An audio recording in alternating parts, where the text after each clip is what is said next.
Hello, today is Monday, June 29th, 2026. Here is your daily signal, starting with global streaming access challenges for major sports tournaments in 2026. According to Business Insider, viewers hoping to watch the World Cup group stage match between Turkey and the USA are facing increasing barriers to live streams. Global streaming platforms including Netflix, Amazon Prime, and DAZN have been rapidly acquiring rights to broadcast these events since 2022. However, in 2026, tournaments like the FIFA World Cup, Summer Olympics, and ICC Cricket World Cup are encountering regulatory and technical hurdles that threaten universal streaming accessibility. Geo-blocking, high licensing fees, and contrasting national media laws now especially impede access for viewers in regions such as Africa, Asia, and Eastern Europe. The surge in paid digital sports subscription models since 2024 has only widened disparities in access during these major events. Key players behind the scenes include streaming giants like Netflix, Amazon, Disney+, DAZN, and YouTube TV, alongside sports organizations such as FIFA, IOC, and AIC. Government regulators in the US, EU, and India are shaping local media frameworks, while top executives like Reed Hastings, Mark Hughes, and Thomas Bach steer negotiations. In the near term, audiences may face blackouts or reduced coverage due to unresolved licensing issues and geo-blocking, provoking a rise in illegal streaming and piracy that could undermine official revenue streams. Looking forward, sports organizations may renegotiate contracts or forge regional exclusives to bypass global challenges, and governments might amp up regulation or sanctions, compelling platforms and sports bodies to comply with local mandates. Next, let's turn to the evolving impact of health-focused snacks on consumer preferences and retail trends.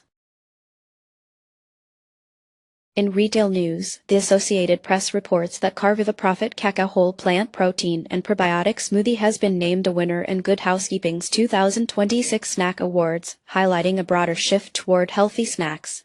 Health-focused snacks have been designed to meet the growing demand for nutritious, low-calorie, or functional foods, and retailers have notably expanded shelf space for these brands since 2022. Food manufacturers, such as PepsiCo, Nestle, and Kind Snacks, are heavily investing in new recipes that feature added protein, fiber, and plant-based ingredients. Global sales of health-focused snacks surpassed $50 billion in 2023, demonstrating sustained market growth. PepsiCo recently launched a plant-based snack line in North America aimed at millennials, while Whole Foods Market reported a 15% year-over-year rise in health-focused snack sales for Q2 2026. The shift is also being driven by consumer advocacy groups and nutritionists, influencing labeling standards and spreading public awareness, with research organizations like the International Food Information Council guiding industry trends. As retailers continue to dedicate more aisle space to healthy products, traditional snack offerings may diminish. Over the medium term, increased innovation and competition will drive new products and price adjustments among the major snack makers, with regulatory changes to nutrition labeling emerging as public demand rises. Marketing strategies will also evolve to focus on transparency and scientific validation to capture health-conscious consumers. Now, let's examine government intervention in AI model releases and its implications for technology policy. TechCrunch highlights recent government intervention in AI, as the White House has asked OpenAI to slow the release of GPT 5.6 over safety concerns, indicating the Trump administration's active regulatory role. Since early 2026, the Trump administration has prioritized AI regulation, citing national security and market stability. OpenAI's planned rollout of GPT 5.6 has triggered debate about oversight for advanced language models, while past actions by US and EU regulatory bodies since 2023 have set precedents for such interventions. The U.S. Department of Commerce expanded the legal framework for reviewing AI models in April 2026, and President Donald Trump has directed federal agencies to evaluate GPT 5.6 ahead of public release.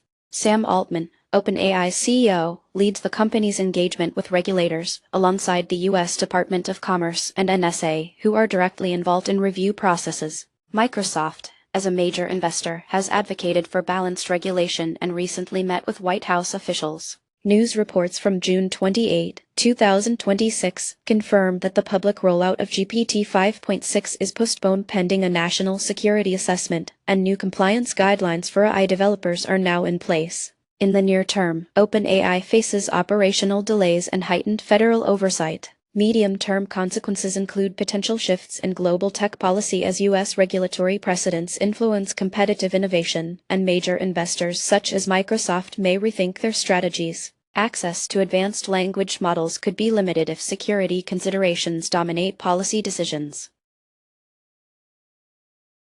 Now, onto the markets. International stocks showed mostly modest gains, with the Netherlands posting the strongest daily advance at 2.7% and Spain rising nearly 0.9%. France, Germany, and Italy hovered near flat, while India was the only major decliner at minus 0.77% on the day. Commodities were mixed. U.S. oil led the sector with a 1.5% daily lift despite a monthly loss of over 20%, while gold dropped by 1.4%. Silver and platinum posted sharper declines, each down over 1% as agriculture and copper prices also eased. The S&P 500 climbed 1.6% today, led by semiconductors surging more than 4%, while real estate was the only sector in decline. Healthcare and finance posted slight advances, and clean energy rallied over 2.5%. Among individual stocks, DMC soared nearly 770% to $28.59, the strongest gainer, while Farmy fell 77% as today's steepest loser. Honorable mention to AMD, which jumped 3.4%, and Axon, up a notable 9.8% for the session. That's it for today. You can find more news and details on our website. Goodbye.